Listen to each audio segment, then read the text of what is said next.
Bring him on now, representing Texas's 4th congressional district, Congressman Pat Fallon. Congressman, I'll just leave it wide open to you. What is the threat of having China buying up land around our military bases and pouring billions of dollars into U.S. real estate, our #1 foreign adversary?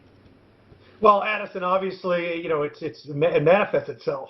First of all, China has, and through companies that they control, has purchased $6.1 billion worth of real estate in last year alone around military installations.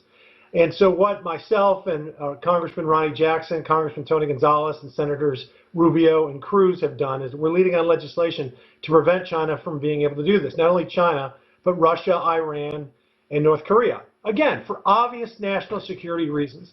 And for Biden to say that he is, what did he say exactly? He's clear about his concerns. Yeah. What the hell does that matter? And by the way, an American company or American citizen cannot even buy any land in China.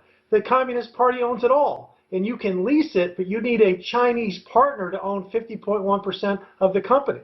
So it's completely unfair. But instead of worthless rhetoric, how about some concrete legislation to stop it? Well, yeah, it's the same thing, the way he responds, it's very clear to the president that it's a problem. Okay, well, are you going to do something about it? It's the same thing Kamala Harris did the other day, Congressman, when she said, the border's secure. In the NBC interview, he said, millions of people are coming across the border. What do you mean it's secure? She said, well, I mean by that, it's our priority to have ensure that the border stays secure. So it's something that we care a lot about. And that's the pattern here, right? You have the Biden White House claiming we care about this, we care about that, we care about the working class and the middle class, and we care about the downtrodden, and we care about America. None of their policies reflect that, to the point where our #1 foreign enemy is buying up land all around us and all around our military, and they just throw their hands in the air and go, what's the big deal? Because Biden throughout his career has been very pro-China.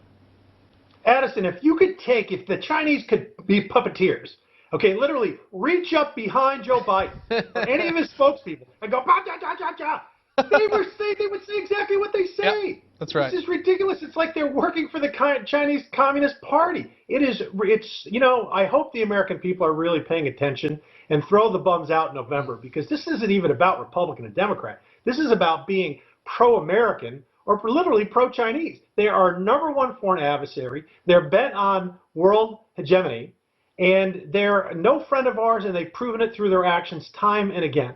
Yeah. So it's now our time to step up and lead the free world. Yeah, that's right. And on the topic of China, I've got to get your reaction to Dr. Fauci yesterday. Senator Rand Paul grilled him beautifully, as always. Dr. Fauci, it's very obvious that he's getting these financial kickbacks, financial incentives from the vaccines. He won't tell us where his royalties are coming from. I think that might be a tell-all, Congressman. Your thoughts on Dr. Fauci yesterday?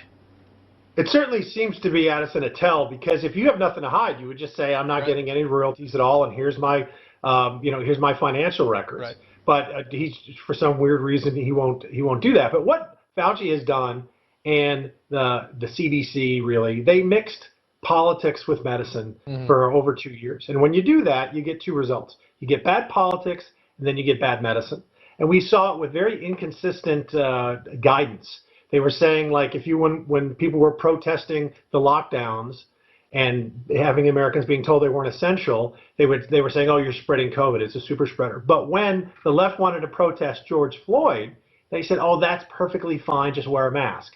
That doesn't make any sense. And we all know that natural immunity is the best immunity. And for them to say that you should also, I mean, when I got COVID, I almost died of it in February 2020. My infectious disease doctor specifically told me, do not get the vaccine for 6 months. Yeah. You don't need it. It's not going to do you any good. It's just going to make you sick. Yeah, that's right. And I have a family friend who's a doctor and was prescribing things like ivermectin to people with COVID because it worked. My father, I don't know if he's going to kill me or not for saying this, he took ivermectin when he had COVID. And the next day, it was a night and day difference. Nothing else worked. He took ivermectin, night and day difference for him. And what were we told by the regime, by Fauci, by the NIH and the World Health Health Organization. Ivermectin is horse paste. Don't take ivermectin.